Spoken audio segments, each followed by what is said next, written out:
Question number 10 है, exercise 8.2 है, find the equation of medians and altitude of triangle with vertices A B and C. ठीक है, पहले हम मीडियन पर काम करते हैं। आपके पास एक ट्रायंगल है, ठीक है। मीडियन आप कैसे निकालोगे कि आपने कंपस यहाँ बी पर रखना है, ठीक है, और उसको इतना ओपन करना है कि उसका रेडियस जो है बी सी की लेंथ के हाफ से थोड़ा सा ज़्यादा हो जाए। आप यहाँ आर्क लगाएंगे, ठीक है, और उसी रेडियस पर आपने दोनों साइड पर आर्क्स लगाने। यहाँ पर एक आर्क लगाओगे, यहाँ पर एक आर्क लगाओगे, फिर कंपस आप यहाँ रखेंगे और उसी रेडियस से आप यहाँ पर आर्क लगाएंगे और यहाँ पर आर्क लगाएंगे। फिर आप क्या करेंगे, इन इंटरसेक्टिंग जो आर्क्स हैं इनको आप ज्वाइन कर देंगे। ठीक हो गया। ये आपने क्या किया कि बेसिकली बी सी लाइन का राइट बाइसेक्टर बनाया, मगर जब ये राइट बाइसेक्टर बनाओ तो वो इस लाइन को 2 इक्वल हाफ में डिवाइड कर देती। ठीक है, आपने वो पॉइंट मार्क कर लेना है। ठीक हो गया। वो जो पॉइंट आपने मार्क कर लेना है वही बाद में आपको मीडियन देगा। अब क्योंकि मैं आपको जो है क्वेश्चन जो है ये समझाना चाह रही हूँ, तो इसलिए मैंने ये जो सारा प्रोसीजर किया थोड़ी देर के लिए डिलीट कर दिया। ठीक है, अब आपने क्या करना है कि बी पर कंपस रखना है और ए पर कंपस रखना है। पहले बी पर कंपस रखेंगे और उसको इस लाइन के हाफ से ज़्यादा ओपन करके यहाँ आर्क लगाएंगे और उसी रेडियस के आर्क यहाँ लगाएंगे। फिर यहाँ पे कंपस रखेंगे, एक आर्क यहाँ लगाएंगे, एक आर्क यहाँ पे लगाएंगे। ठीक है, ये प्रोसीजर आप 3 टाइम्स रिपीट करेंगे क्योंकि आपके पास साइड्स 3 हैं। ठीक है, इनकी इन इंटरसेक्टिंग जो आर्क्स है इनको ज्वाइन कर देंगे। ठीक है, अब ये जो लाइन है ये जिस जगह पर ए बी को कट करिए उस पॉइंट को आप प्रोमिनेंट कर दें। ठीक है, बाकी आप इसको हटा दें यहाँ से। ठीक हो गया, क्योंकि अब बाकी क्वेश्चन फिर आपके लिए समझना मुश्किल हो जाएगा। अब आपने क्या करना है, अब थर्ड साइड आपके पास आ गई ए सी। ए पे कंपस रखें, इस लाइन की हाफ से ज़्यादा कंपस ओपन करें, यहाँ पर एक आर्क लगाओ, यहाँ पे एक आर्क लगाओ, फिर यहाँ पे रख के आर्क लगाएं और यहाँ पे रख के आर्क लगाएं। अब आपने क्या करना है कि इन दोनों को आपने ज्वाइन कर देना है। ठीक है, इंटरसेक्टिंग पॉइंट्स को। तो उससे आपको क्या मिलेगा, ये जो राइट बाइसेक्टर आपने बनाया है 3, ये इस लाइन को भी 2 इक्वल हाफ में डिवाइड कर देगा, तो वो पॉइंट आपको मिल जाएगा। यानी इस लाइन का मिड पॉइंट, इस लाइन का मिड पॉइंट और इस लाइन का मिड पॉइंट आपको मिल गया। अब आपने जो है आगे क्वेश्चन को प्रोसीड करना है। अब मैं इसको हटा देती हूँ ताकि आपको समझने में आसानी हो। अब आपके पास इन तीनों लाइंस के मिड पॉइंट आ गए। ठीक है, अब आपने पता है क्या करना होगा कि आपने इनको ज्वाइन करना होगा। इन वर्टिसेस से बी को आपने इससे ज्वाइन करना है, ए को आपने इससे ज्वाइन कर देना है और बी को आपने इससे ज्वाइन कर देना है। ठीक है, अगर मैं इनको नेमिंग कर दूं तो ज़्यादा जल्दी आपको समझ आ जाएगा। ठीक है, इसको मैं कर देती हूँ M1, ठीक है, इसको मैं कर देती हूँ M2 और इसको मैं कर देती हूँ M3। अब आपने क्या करना है, ये तो मैंने आपको एक तरह से रफ सा फिगर ड्रॉ करके दिया ना। ये जो है ये तीनों जो पॉइंट्स हैं ये आपस में मीट भी कर रहे होते हैं, इंटरसेक्टिंग पॉइंट बन जाते हैं। ठीक है, अब हमने क्या करना है, M1 मिड पॉइंट निकालना है, किसका, ए बी का। तो हमें पता है ना कि इसमें राइट बाइसेक्टर ने इन लाइन को 2 इक्वल हाफ में डिवाइड कर दिया था। तो अब हम क्या करेंगे, फॉर्मूला के थ्रू अब इसका मिड पॉइंट फाइंड आउट करेंगे। तो वो आपको पता है, ए बी का मिड पॉइंट फाइंड आउट करने का आपको मेथड पता है। ये x1 है, x1 0 है, x2 आपके पास 4 है, डिवाइडेड बाय 2 है, y1 आपके पास 4 है, ये 6 है, डिवाइडेड बाय 2 है। ठीक है, 4/2 हो गया, 10/2 हो गया। ठीक है, ये आपके पास आ गया 2 और ये आपके पास आ गया 5। ठीक है, आपके पास ये मिड पॉइंट निकल, तो आपके पास ये मिड पॉइंट आ गया। अब हम M2 और M3 फाइंड आउट करते हैं। यहाँ पर भी हम वैल्यू सब्स्टिट्यूट करेंगे। x1 आपके पास है 4 और x2 आपके पास है -2/2, y1 है 6, y2 है आपके पास -2/2, यहाँ पर आपके पास हो गया 2/2। ठीक है, यहाँ पर आपके पास हो गया 4/2, यह आपके पास 1 और 2 रह गया। ठीक है, आपके पास सेकेंड मिड पॉइंट भी आ गया। ठीक है, M2 भी आपके पास आ चुका है। M3 फाइंड आउट करते हैं। ठीक है, x1 आपके पास है -2 और 0/2, y2 आपके पास है -2 और +4/2, ये -2/2, ये 2/2, ये आपके पास आ जाता है -1 और 1। ठीक है, ये आपके पास M3 रह जाता है। ये 3 मिड पॉइंट्स आ गए। अब हम इसको फिगर पे देख लेते हैं। ये देखें M1, M2 और M3, ठीक है, 3 मिड पॉइंट्स आपके पास आ गए। अब आपने क्या, इस क्वेश्चन में आपके पास क्या था, आपने इक्वेशन फॉर्म करनी है, यानी आपके पास ये जो मीडियन है इसकी इक्वेशन फॉर्म करनी है। तो अब अगर मैं A और M है इसकी इक्वेशन फॉर्म कर रही हूँ तो मेरे पास 2 पॉइंट आ गए, तो मैं 2 पॉइंट फॉर्म की इक्वेशन यूज़ करूँगी। तो चलिए हम इस पे वैल्यूज अब सब्स्टिट्यूट करते हैं।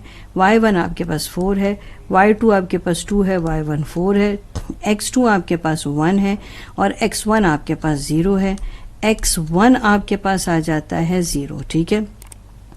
y माइनस 4 आ गया, -2 और बाय 1 आ गया, ये आपके पास x रह गया, ठीक है, x माइनस 0 x ही रह जाता है। आपके पास आ जाता है y माइनस 4 और -2x। अब 2x को आप इक्वल साइन से इधर शिफ्ट कर लें तो आपके पास ये आपके पास इक्वेशन आ गई, ठीक है ना, किसकी, इस मीडियन की आपके पास इक्वेशन आ गई 2x प्लस y माइनस 4। अब हम क्या करते हैं, अब ये जो बाकी 2 मीडियन हैं इनकी इक्वेशन जो है फॉर्म करते हैं। अब BM की जो है आपने इक्वेशन बनानी है, आपके पास अब 2 पॉइंट्स आ चुके हैं, ठीक है। तो जब 2 पॉइंट आ गए तो 2 पॉइंट फॉर्म आप यूज़ करोगे। y1 की वैल्यू आपके पास आ गई 6, y2 आपके पास 1 आ गया और y1 आपके पास है 6, x2 आपके पास -1 है और x1 आपके पास आ गया 4, x1 आपके पास आ जाता है 4, ठीक है ना। अब आपने क्या करना है, इसको सिंप्लीफाई फॉर्म में लेकर आ जाना है। ये -5, ये भी -5, ये दोनों कट गए, x माइनस 4 रह गया आपके पास। अब आपने क्या करना है, y माइनस 6 हो गया और x माइनस 4 हो गया। अब इस y को और 6 को आप इस साइड पर शिफ्ट कर लें, ठीक है, तो ये आपके पास ऐसे आ जाता है x माइनस y और प्लस 2 इज इक्वल्स टू 0, ठीक हो गया। अब ये BM जो आपके पास मीडियन है उसकी इक्वेशन भी आपके पास आ गई। अब आप ऐसे कर लें कि अब आप थर्ड जो आपके पास रह जाता है, क्या रह जाता है, CM। अब हम इसकी इक्वेशन जो है फॉर्म करते हैं। चलें, अब हमने CM की इक्वेशन फॉर्म करी है, आपके पास थर्ड मीडियन आ गया, ठीक है। चलिए अब इसकी इक्वेशन आप यूज करें। y1 की वैल्यू आपके पास क्या है, -2, तो माइनस इंटू माइनस प्लस, तो आपके पास 2 आ गया। y2 की वैल्यू 5 है, y1 फिर आपके पास -2 है तो ये प्लस हो जाएगा। x2 की वैल्यू 2 है और x1 आपके पास आ जाता है 2, x1 आपके पास आ जाता है 2, तो माइनस इंटू माइनस प्लस हो गया, तो आपके पास आ जाता है 7 और 4 और x प्लस 2 आ गया, ठीक है। अब आप ऐसे करें, ये 4 यहाँ पर डिवाइड हो रहा है, ये यहाँ मल्टीप्लाई हो जाएगा, तो y प्लस 2 आ जाएगा। इस 7 को इस ब्रैकेट के साथ ओपन कर लें, ठीक है ना, तो ये आपके पास 14 आ जाएगा।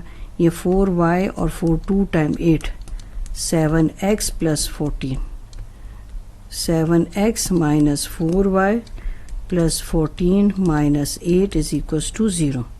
7x माइनस 4y, 14 में से आप 8 सब्ट्रैक्ट कर लेंगे तो 6, तो आपके पास थर्ड मीडियन की भी equation. Find the equation of medians and altitude of triangle with vertices ABC। हमने मीडियन वाला काम कर लिया, अब हम एल्टीट्यूड वाला काम कर रहे हैं, ठीक है। मगर एल्टीट्यूड के लिए पहले आपको जो है ये AB, BC और A का जो है स्लोप निकालना है, ठीक है, फिर हम एल्टीट्यूड पर काम कर सकते हैं। तो चलो पहले हम AB और BC और CA का स्लोप निकाल लेते हैं। AB का स्लोप आप किस तरह से निकालेंगे, यहाँ फॉर्मूला आपको गिवन है, आपने बस वैल्यू सब्स्टिट्यूट करनी है। 6 माइनस 4 हो जाएगा, x2 की जगह 4 आ गया, x1 की जगह 0 आ गया, यहाँ 2/4 आपके पास आ गया और यहाँ सॉल्व किया तो 1/2 आ गया। यानी जो AB आपके पास था उसका जो स्लोप आपके पास मिला है वो आपके पास क्या आ गया, 1/2, ठीक है। इसको आप M1 कह दें। अब हम M2 स्लोप निकालने जा रहे हैं, ठीक है, आप इसको M1 कह दें, इसको M2 कह दें और इसको M3 कह दें, सही हो गया। अब हम क्या कर रहे हैं, अब सेकंड स्लोप निकालने जा रहे हैं। y2 आपके पास -2 था, y1 आपके पास 6 था, ठीक है, फिर x2 आपके पास -2 था और x1 आपके पास 4 था, तो आपके पास क्या आ जाएगा, 8 आ गया और ये आपके पास क्या आ जाएगा, 6 आ जाएगा। ये माइनस और माइनस कैंसिल हो जाएगा और आपके पास आ जाएगा 2 4 टाइम आपके पास है 8 है और 2 3 टाइम 6, तो 4/3, यानी कि आपके पास दूसरा स्लोप क्या आ गया, 4/3 M2 यानी CB का स्लोप। अब हम ये वाला स्लोप निकाल लेते हैं m3 यानी AC का स्लोप निकाल लेते हैं। y2 की वैल्यू -2 है, y1 की वैल्यू 4 है, x2 की वैल्यू -2 है और x1 की वैल्यू 0 है। ये है -6 बाय -2 है, माइनस माइनस कैंसिल हो गया और m3 बाय आपके पास क्या है 6/2 है, तो आप इसको सॉल्व कर ले तो 2 1 टाइम 2 2 3 टाइम 6, तो आपके पास जो थर्ड स्लोप आता है m3 वो आपके पास 3 आ गया। ठीक हो गया, ये 3 स्लोप्स आपके पास आ गए। अब आपने क्या करना है, आपने एल्टीट्यूड पे काम करना है, तो पहले आपको एल्टीट्यूड बनाना आना चाहिए। ठीक है, जैसे मैं आपको ए बी का एल्टीट्यूड बनाना सिखा रही हूँ। आपने यहाँ पर जो है कंपास की नीडल रखनी है, ठीक है, और पेंसिल से आपने यहाँ पर 2 आर्क्स लगानी है। ठीक है ना, तो कंपास ही के थ्रू यहाँ पर आप 2 आर्क लगाओगे, फिर कंपास को रेडियस मत चेंज करें। ठीक है, करना भी है तो ठीक है, नहीं भी करना तो भी सही चलेगा इसी पर। फिर उस कंपास को यहाँ पे रखें और एक आर्क लगाएं, फिर कंपास को यहाँ पे रखें और एक आर्क लगाएं। ठीक है, अब आपने क्या करना है कि सी को इस इंटरसेक्टिंग लाइन से आपने ज्वाइन कर देना है। ठीक है, अब ये जो आपके पास आ गया, इसको हम ऐसे कर देते हैं, इसको हम सी डी कह देते हैं, चलो कोई ना कोई तो नाम दे देते हैं, ए बी सी हो गया, तो इसको मैं दे देती हूँ सी डी। अब ये सी डी जो है ए बी लाइन पर परपेंडिकुलर है। ठीक है, हमने क्या पढ़ा है, जब भी 2 लाइंस एक दूसरे पर परपेंडिकुलर होती हैं तो इनके स्लोप को आप इस तरह से फाइंड आउट करते हैं। जैसे कि मैंने यहाँ पर m1, ये इस लाइन का स्लोप m1 था और वो आपके पास क्या आया था, m1 का स्लोप आपने यहाँ पर फाइंड आउट कर लिया था। आपके पास m1 का स्लोप 1/2 आया था। ठीक है, तो ये 1/2 आया था आपके पास इस लाइन का स्लोप। अगर मुझे इस परपेंडिकुलर लाइन सी डी का स्लोप निकालना है, मैं यहाँ सी डी लिख लूँ, तो मैं किस तरह से फॉर्मूला बनाऊंगी, m1 और जो दूसरा आपके पास स्लोप ऑफ सी डी है इज इक्वल्स टू, इनका प्रोडक्ट -1 की इक्वल है, तो 1/2 इसके लिए लिख ले आप। यहाँ पर सी डी आ जाएगा, -1 आ गया, स्लोप ऑफ सी डी आपके पास आ गया, ये आपके पास यहाँ पर क्या हो गया, ये 2 जो है इस पर डिवाइड हो रहा है, वहाँ के मल्टीप्लाई हो जाएगा, एम सी डी आपके पास आ जाएगा -2, यानी कि आपके पास ये जो परपेंडिकुलर है इसका स्लोप क्या आपके पास आ गया -2। अब आपने क्या बनाना था, आपने तो इसकी इक्वेशन बनानी थी, तो आपने स्लोप लिख दिया, स्लोप आपके पास आ गया, तो स्लोप हम यहाँ लिख लेते हैं, स्लोप ऑफ सी डी आपके पास आ जाता है -2।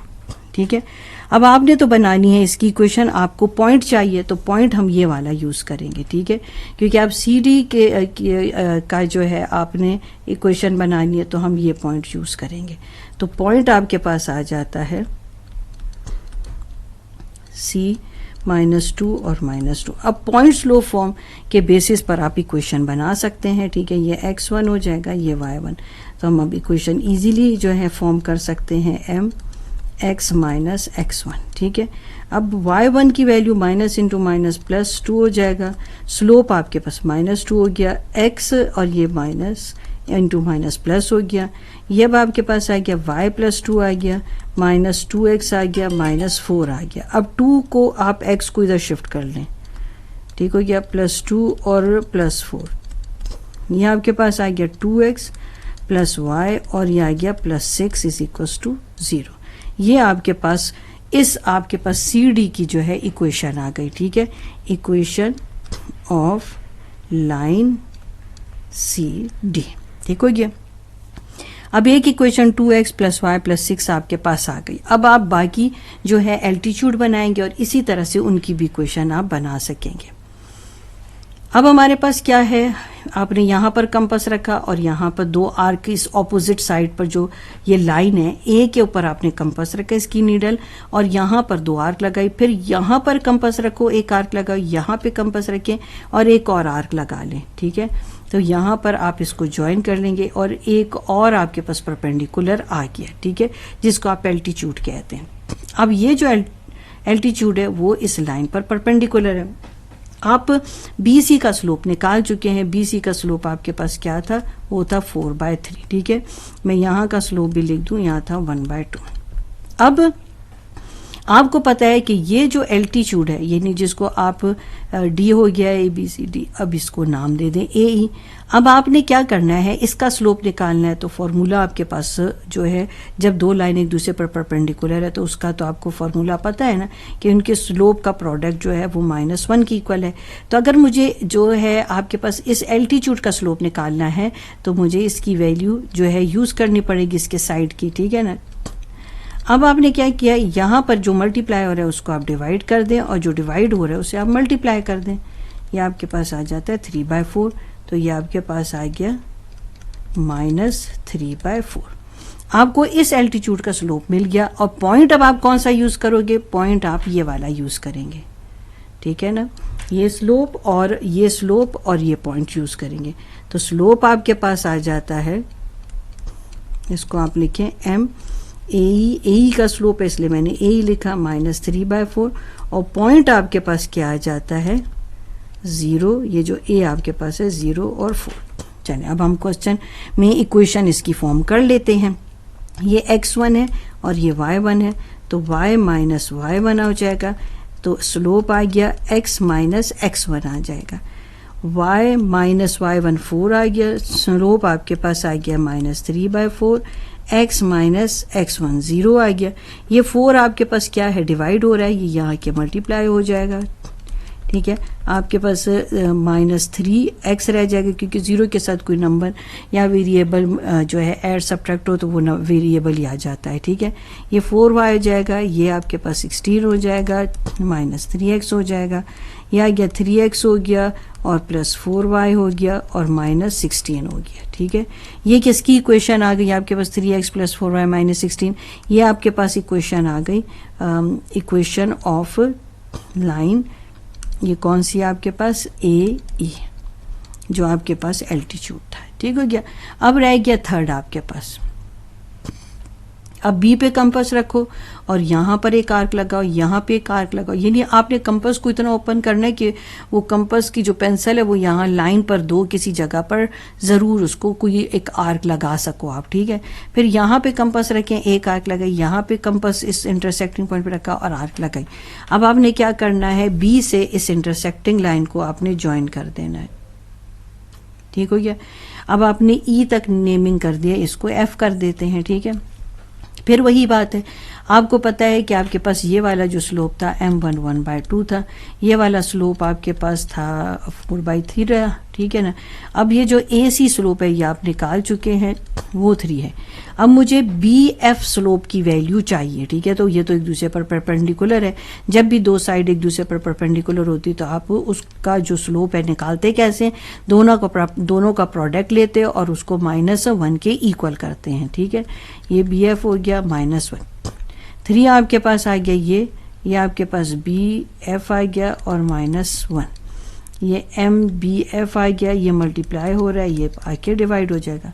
आपको स्लोप मिल गया। अब पॉइंट क्या होगा आपके पास, पॉइंट ये होगा B, ठीक है। एक स्लोप और एक पॉइंट से आपका काम हो जाता है। स्लोप आपको मिला, स्लोप लिख लें आप, MBF आपके पास है -1/3 और आपके पास जो पॉइंट है ना वो आपके पास है B, 4 और 6, ठीक हो गया। अब आपने इक्वेशन फॉर्म करनी है, ये x1 है, ये y1 है। तो चलो हम इक्वेशन बना लेते हैं, y माइनस y1 है, फिर स्लोप हो गया x माइनस x1। y1 की वैल्यू आपके पास 6 आ गई, स्लोप आपके पास -1/3 आ गया, x1 की वैल्यू 4 आ गई, ये 3 यहाँ डिवाइड हो रहा है, ये वहाँ के मल्टीप्लाई हो जाएगा, ठीक है।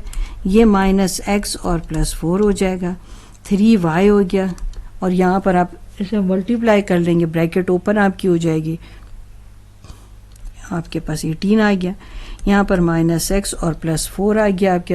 अब इसे आप रीअरेंज कर लें, ये x को आप इधर ले आए, +3y हो जाएगा, 18 हो जाएगा, ये 4 हो जाएगा।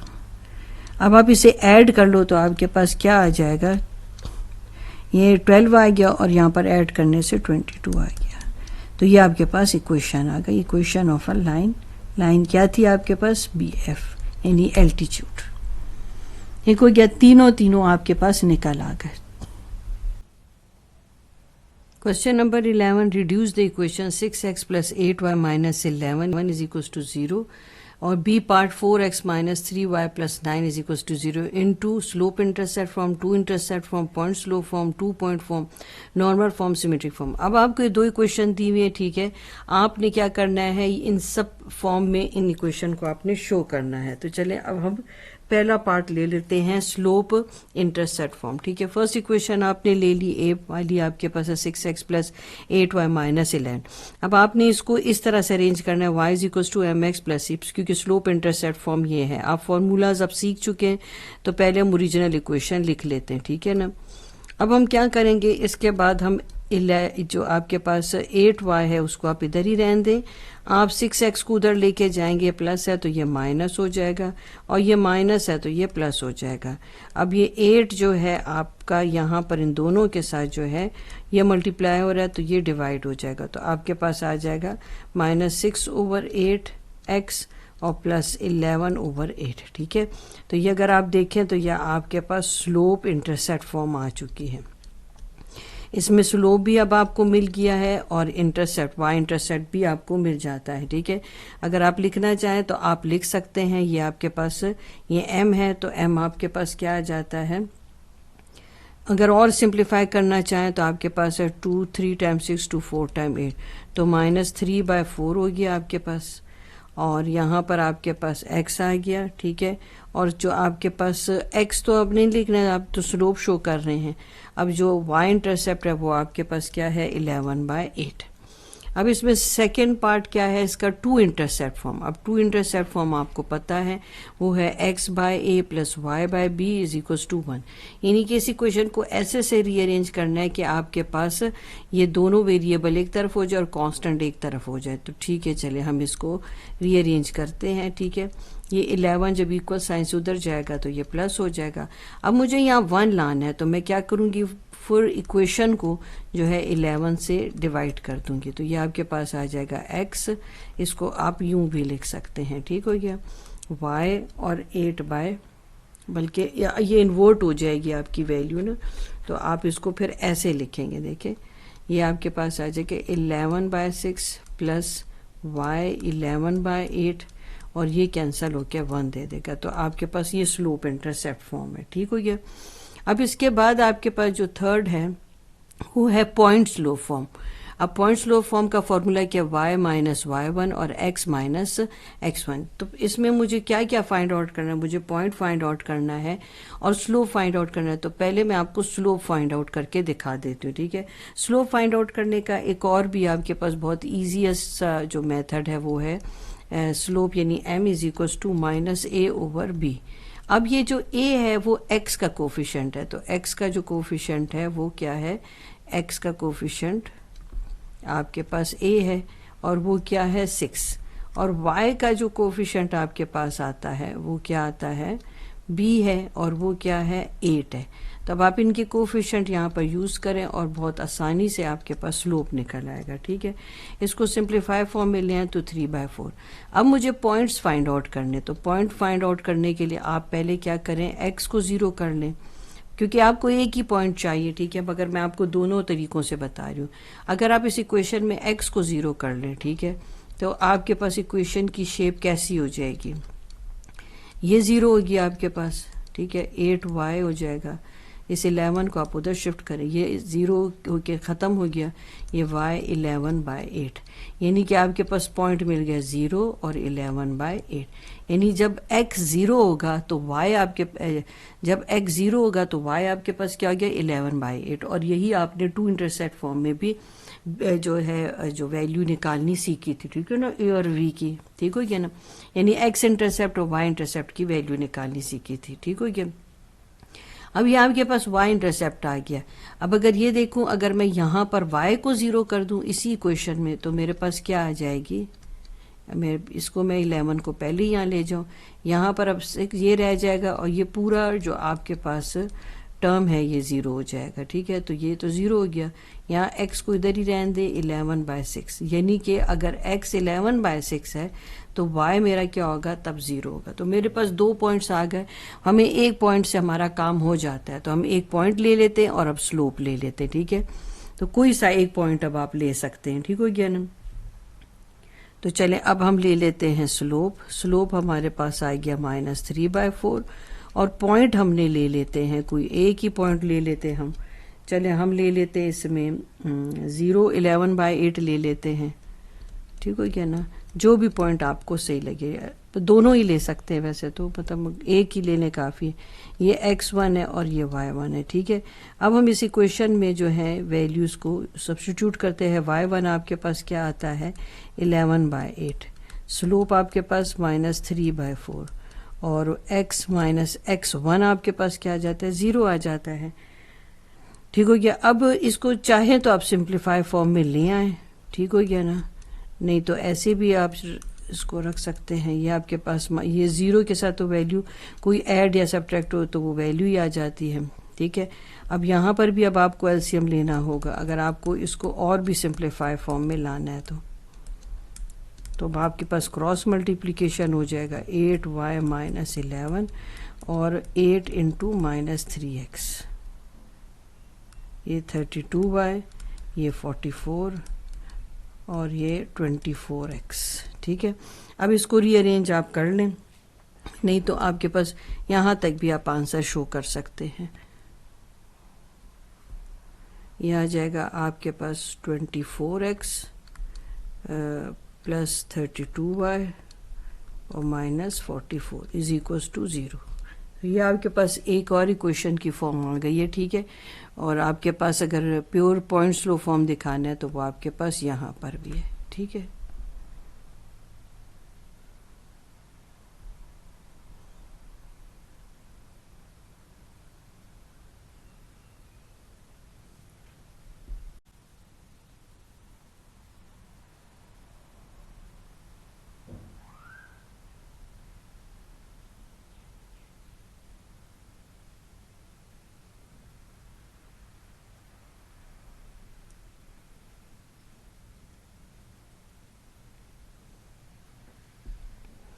क्वेश्चन 11 का 4 पार्ट देख रहे हैं, 2 पॉइंट फॉर्म, ठीक है। 2 पॉइंट फॉर्म का फॉर्मूला आपके पास है y - y1 is equals to y2 - y1 divided by x2 - x1 और ब्रैकेट में x - x1।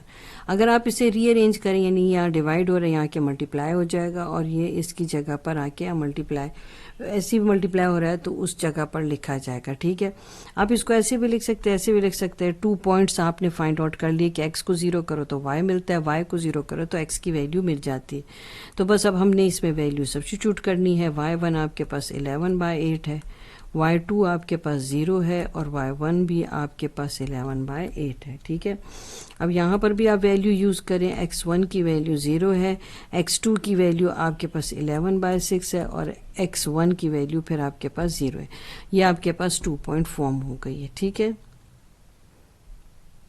क्वेश्चन 11 का 5th पार्ट कर रहे हैं। अब हम नॉर्मल फॉर्म है, नॉर्मल फॉर्म का फॉर्मूला आप देख लें, x cos theta y sin theta is equals to p। अब हम इस इक्वेशन को ऐसे से रीअरेंज करेंगे, 6x प्लस 8y आपके पास यहाँ पर इज इक्वल्स टू 11, ठीक है। अब हम ऐसे कर लेते हैं कि हम इसमें हाइपोटेन्यूज की वैल्यू फाइंड आउट कर लेते हैं, ठीक है। अब आपके पास जो x का कोफिशिएंट है वो से जो आपके पास है 6 है, यानी x एक्सिस को शो करता है, और y का कोफिशिएंट 8 जो है वो y एक्सिस को शो करता है। तो जब हम इसको सॉल्व करते हैं पाइथागोरस थ्योरम के थ्रू, ठीक है, तो हमारे पास हाइपो की वैल्यू आ जाती है, ठीक है। अब आप करोगे क्या कि आपने यहाँ पर 8 का स्क्वायर 6 का स्क्वायर लिया, तो अब आपके पास 64 प्लस 36 आ गया, ये आपके पास आ गया 100, ठीक है। जब आपने स्क्वायर रूट लिया तो आपके पास हाइपो की वैल्यू आ गई 10। अब आपने क्या करना है कि ये इक्वेशन जो है इसको आपने 10 पे डिवाइड कर देना है, ठीक है। अब ये देखें आपने करना क्या है, इसको आपने यहाँ पर ये आपकी वैल्यू p को शो कर रहा है, आपने तीनों जो आपके पास जो टर्म्स हैं उस पर आपने इसको डिवाइड करने हैं। अब इसको सिंप्लीफाई फॉर्म में लिया है, 2 आपके पास 3 टाइम 6 टू 5 टाइम 10 ये हो गया, 2 4 टाइम आपके पास 8 टू 5 टाइम 10 हो गया, और यहाँ पर आपके पास p की वैल्यू 11/10 आ गई। अब ये आप कहते होगे कि ये तो कॉस थीटा है, ये साइन थीटा, ये 3/5 कैसे? अब मैं आपको बताऊं, जब आप साइन थीटा का रेशो निकालते हैं, ठीक है, साइन थीटा क्या है? परपेंडिकुलर और हाइपो। तो परपेंडिकुलर हाइपो क्या है? यहाँ पर देखिए परपेंडिकुलर 8 है और हाइपो आपके पास 10 है। तो 2 4 टाइम 8 2 5 टाइम आपके पास परपेंडिकुलर हाइपो 2 4 टाइम आपके पास 8 और 2 5 टाइम 10। तो आप देख लें साइन के नीचे आपके पास 4 और 5 यानी उसकी वैल्यू आ गई। इसी तरह अगर आप कॉस थीटा निकालें, कर्ली ब्राउन हियर, ठीक है, तो बेस 6/10 है, तो 2 3 टाइम 6 2 5 टाइम 10। अब ये देखिए आपके पास 3/5 आ गई और ये कॉस की जगह यानी ये इसकी वैल्यू आ गई। तो ये कौन सी फॉर्म आ गई आपके पास? नॉर्मल फॉर्म का 6 पार्ट अब हम देख रहे हैं सिमेट्रिक फॉर्म। सिमेट्रिक फॉर्म पहले आपको पता होना चाहिए कि वो किस तरह से होती है। x minus x1 divided by cos theta is equals to y minus y1 और डिवाइडेड बाय साइन थीटा। अब इससे मुझे साइन और कॉस का रेशो भी चाहिए और x1 और y1 की वजह से मुझे पॉइंट भी चाहिए। पॉइंट हमने फाइंड आउट कर लिया था, ठीक है। वो कैसे फाइंड आउट किया था कि जब हमने x को 0 किया था तो y हमारे पास क्या वैल्यू आई थी? वो हमारे पास 11/8 आई थी, ठीक है। इसके प्रीवियस पार्ट में हम वो फाइंड आउट कर चुके। अब हमने साइन थीटा और कॉस थीटा की वैल्यू फाइंड आउट करनी है। तो अब हम वो कैसे करेंगे कि हमारे पास जो x का कोफिशिएंट है वो a होता है और जो y का कोफिशिएंट है वो b होता है। अब जो x का कोफिशिएंट जो है वो x एक्सिस की वैल्यू को शो करता है और जो b है वो y एक्सिस को शो कर रहा होता है। तो हम पाइथागोरस थ्योरम के थ्रू जो है हाइपो की वैल्यू फाइंड आउट कर सकते हैं, ठीक है। परपेंडिकुलर आपके पास 8 का स्क्वायर है, बेस आपके पास 6 का स्क्वायर है, ये 64 है, ये 36 है, दोनों को ऐड किया तो 100 आ गया। अब आप दोनों साइड पर स्क्वायर रूट ले लेंगे, ठीक है। आपके पास यहाँ पर क्या आ जाएगा? हाइपो 10, ठीक है। यानी ये हाइपो आपके पास क्या है? हाइपोटेन्यूज की वैल्यू 10 आ गई, ठीक है। अब हम हाइपो की वैल्यू निकाल क्यों रहे हैं? क्योंकि हमें कॉस थीटा और साइन थीटा का रेशो निकालना है। आपको पता है साइन थीटा क्या होता है? सम पीपल हैव यानी परपेंडिकुलर ओवर हाइपो। तो परपेंडिकुलर आपके पास 8 है और हाइपो आपके पास 10 है। इसको सिंप्लीफाई फॉर्म में ले आए, 2 4 टाइम 8 और 2 5 टाइम 10। तो आपके पास साइन की वैल्यू आ गई है, ठीक है। अब इसी तरह आप कॉस थीटा की भी वैल्यू को निकाल लेंगे, ठीक है। अब कॉस थीटा किस चीज़ के इक्वल है? Curly brown hair, base over hypo की इक्वल है। बेस अब आपके पास क्या आ गया? 6, हाइपो आपके पास आ गया 10, 2 3 टाइम 6 2 5 टाइम 10। आप सिंप्लीफाई फॉर्म में ले आए हैं। अब पॉइंट आपके पास ये है x1 और y1 है, ठीक है। और बाकी चीज़ आपके पास क्या आ गई? साइन थीटा और कॉस थीटा का रेशो है। x1 आपने लिख लिया 0 और कॉस थीटा आपने क्या निकाला था? 3/5, ठीक है। फिर आपके पास है y, तो आप ऐसे ही रहने देंगे। y1 की वैल्यू आपके पास आ गई 11/8 और आपके पास साइन थीटा की वैल्यू आपके पास क्या आ गई? 4/5। और यही आपके पास सिमेट्रिक फॉर्म है। यहाँ पर क्वेश्चन आपका कंप्लीट हो गया। अब क्वेश्चन 11 का हम बी पार्ट कर रहे हैं, जिसमें आपके पास एक इक्वेशन है 4x माइनस 3y प्लस 9। हम स्लोप इंटरसेप्ट फॉर्म इससे जो है इसको स्लोप इंटरसेप्ट की फॉर्म में लिखते हैं। ये आपके पास है प्लस 4x माइनस 3y और plus 9 is equals to 0। Minus 3y इधर ही आपके पास रह गया, ठीक है। ये 4x इधर शिफ्ट हुआ तो माइनस 4x और माइनस 9। ये y भी इधर रहा, ये माइनस 4x माइनस 9 माइनस 3 आपके पास आ गया, ठीक है। तो ये अब आपके पास है माइनस 4x माइनस 3, ये माइनस 9 और माइनस 3, ठीक हो गया। माइनस इंटू माइनस आपके पास प्लस हो गया, 4/3x हो गया, माइनस इंटू माइनस प्लस हो गया और 3 टाइम्स आपके पास 9 हो गया। स्लोप आपके पास आ गया 4/3। ये देखें y is equals to mx plus c। तो जो m है वो आपके पास क्या है? 4/3 है, ठीक है। तो अब आप इसको 4/3 को m शो कर रहे हैं और y इंटरसेप्ट आपके पास क्या है? वो है 3। अब आपके पास आ गया 2 इंटरसेप्ट फॉर्म है, वो भी बहुत इजी। आप इसी इक्वेशन को लिखें और इस फॉर्म में लिखें, ठीक है ना। और 9 को आप इक्वल साइन से उधर शिफ्ट कर लें। अब इस 9 को मुझे 1 बनाना है, तो पूरे एक्सप्रेशन को आपने दोनों साइड पर इक्वेशन को -9 से डिवाइड कर देना है। ये आपके पास हो जाएगा ये अब आपके पास कैसे 4/9 है ना, तो अब आप लिखेंगे -9/4, क्योंकि ये इन्वर्ट हो जाता है तो इस फॉर्म में आता है। माइनस इंटू माइनस आपके पास प्लस आ गया, ठीक है। अब आपके पास यहाँ पर तो कैंसिल भी हो सकता है, तो आप उसको कैंसिल भी कर सकते हैं। माइनस इंटू माइनस आपके पास प्लस हो जाता है, ठीक हो गया। तो 3 टाइम्स आपके पास 9 हो गया, तो ये आपके पास आ गया, और ये माइनस इंटू माइनस प्लस हो गया आपके पास, और 9 से कैंसिल हो गया, तो आपके पास क्या आ जाता है, 1 आ जाता है, ठीक है। तो हम यहाँ पर इसको कैंसिल करके माइनस इंटू माइनस प्लस और प्लस 1 लिख देते हैं। ये आपके पास आ गई 2 इंटरसेप्ट फॉर्म। अब हम जा रहे हैं पॉइंट स्लोप फॉर्म में। पॉइंट स्लोप फॉर्म का सबसे अच्छा तरीका ये कि आप इसी से स्लोप निकाल लें। आपको मैंने कहा था जो आपके पास x का कोफिशिएंट है वो a होता है, और जो y का कोफिशिएंट है वो b होता है। स्लोप निकालने का एक बहुत अच्छा से छोटा सा फॉर्मूला है, वो है -a/b है। तो ये माइनस साइन आ गया, a की वैल्यू 4 आ गई, b की वैल्यू -3 आ गई। तो आपके पास स्लोप क्या आ गया, माइनस इंटू माइनस प्लस हो गया, इसको कैंसिल कर दें तो 4/3 आपका स्लोप आ गया। अब मसला रह गया पॉइंट, क्योंकि x1 और y1 के लिए तो मुझे पॉइंट चाहिए।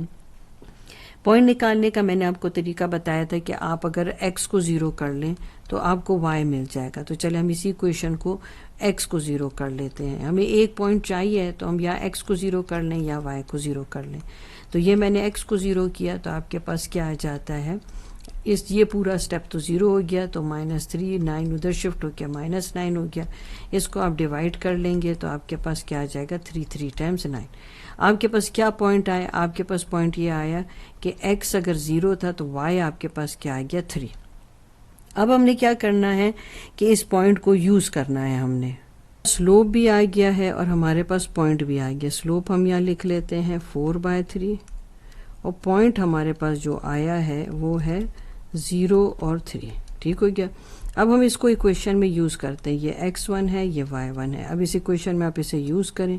y तो अपनी जगह पे रहेगा, y1 की जगह 3 आ जाएगा, स्लोप की जगह y 4/3 आ जाएगा, x अपनी जगह पर रहा, और x1 की जगह आपके पास 0 आ गया। ये आपके पास पॉइंट स्लोप फॉर्म आ गई, ठीक है।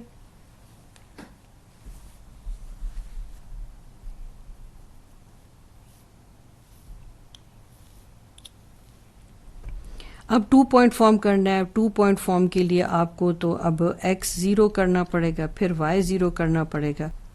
अब आप पहले x 0 करेंगे और फिर y 0 करेंगे, ठीक है। जब हमने x 0 किया तो 0 x की जगह 0, -3y, 9 को उधर शिफ्ट कर लें, ये पूरा आपके पास 0 हो जाएगा, और आपके पास ये 3 इधर शिफ्ट हो जाएगा, ठीक है। ये -9 और ये माइनस, ये भी यहाँ पर 3 भी और -3 भी शिफ्ट हुआ, ठीक है। अब माइनस इंटू माइनस प्लस हो गया, 3 टाइम्स 9। तो पहला पॉइंट आपके पास 0 और 3 आ गया। फिर अब आप क्या करेंगे कि 4x अब y की जगह अब 0 यूज़ करेंगे। 9 उधर शिफ्ट हुआ तो -9 हो जाएगा, ये पूरा आपके पास 0 हो गया। x आप यहीं रहने दें, -9/4, यानी कि आपके पास अगर x 9/4 होता है तो y आपके पास 0 हो जाता है, यानी कि इसके थ्रू आपको पॉइंट भी मिल गए, ठीक है। आपको दोनों पॉइंट्स अब आपके पास हैं। अब आपने क्या करना है, इन 2 पॉइंट्स को यूज़ करना है अपनी इस इक्वेशन में, ठीक हो गया। अब हम लाते हैं, इसको हम कह लेते हैं x1 y1, और इसको कहते हैं x2 और y2। अब ये वैल्यू यहाँ पर सब्स्टिट्यूट करें, ठीक है। ये हो गया आपके पास y माइनस y1 आपके पास 3 हो गया, y2 आपके पास 0 हो गया, और y1 आपके पास हो गया 3, ठीक है। इसी तरह x1 आपके पास 0 है, x2 आपके पास 9/4 है, और x1 आपके पास 0 हो गया, ठीक हो गया।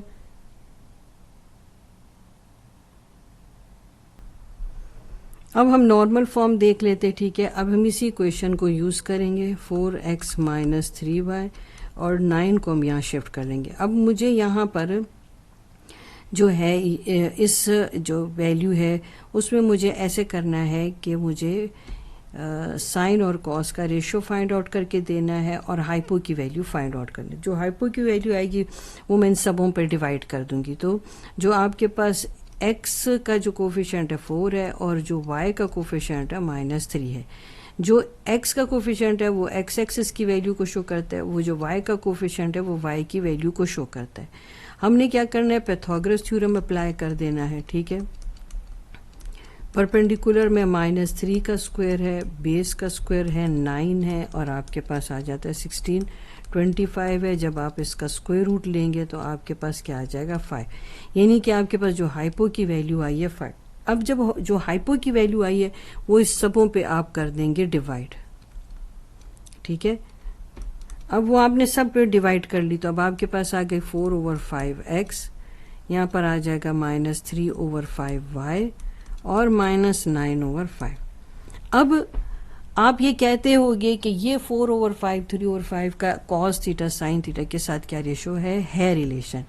sin थीटा आपको पता है कि सम पीपल हैव है, यानी परपेंडिकुलर ओवर हाइपो है, ठीक है। फिर cos थीटा क्या है, कर्ली ब्राउन हेयर है, ठीक है। तो ब्राउन आपके पास बेस है और हेयर आपके पास हाइपो है, ठीक है। अब ये अगर नोटिस करो कि आपके पास cos थीटा का रेशो 4/5 आया है ना, यहाँ पर भी 4/5 है। साइन का रेशो -3/5 आया ना, तो यहाँ पर भी -3/5 है। तो इस तरह से ये जो है इन रेशोज के इक्वल आ जाते हैं जब आप इन सब वैल्यूज़ को इसकी हाइपोटेन्यूज की वैल्यू पे डिवाइड करते हैं, ठीक है ना। इस तरह से पी की भी वैल्यू आपके पास आ गई, कॉस और साइन थीटा की भी वैल्यू आपके पास आ गई। अब हम आ जाते हैं सिमेट्रिक फॉर्म की तरफ। अब सिमेट्रिक फॉर्म में आपको एक तो पॉइंट चाहिए, ठीक है, और बाकी आपके पास साइन और कॉस थीटा का रेशो भी चाहिए। वो आपने अभी फाइंड आउट कर भी लिया, फिर भी मैं आपको बता दूं। पॉइंट में आपके पास ले लें आप इसका जो एक कोई भी पॉइंट ले लें जिसमें आपने एक्स को 0 किया था तो वाई आपके पास ये आ गया था, और आपके पास साइन और कॉस थीटा का रेशो अभी आपने पीछे फाइंड आउट किया। जो साइन आपके पास आया 3/5 आया था, ठीक है, और जो कॉस थीटा आपके पास आया था वो 4/5, ठीक हो गया। अब आपने यही रेशोज जो हैं यहाँ पर यूज़ करने हैं, ये आप देख भी सकते हैं। साइन का आपके पास क्या आया था, -3/5, ठीक है, और कॉस थीटा का रेशो आपके पास क्या आया था, 4 आपके पास 5 आया था, ठीक है। तो चलें अब हम ये रेशोज यूज़ करते हैं यहाँ पर। तो पॉइंट ये आपके पास x1 और y1 है, तो x - x1 0 हो गया और cos थीटा का रेशो क्या आ गया 4/5, और y - y1 3 हो गया और sin थीटा का रेशो हो गया -3/5, ठीक है ना। इस तरह से आप ये रेशोज जो हैं इस तरह फाइंड आउट करते हैं। तो ये अब आपके पास सिमेट्रिक फॉर्म हो गई।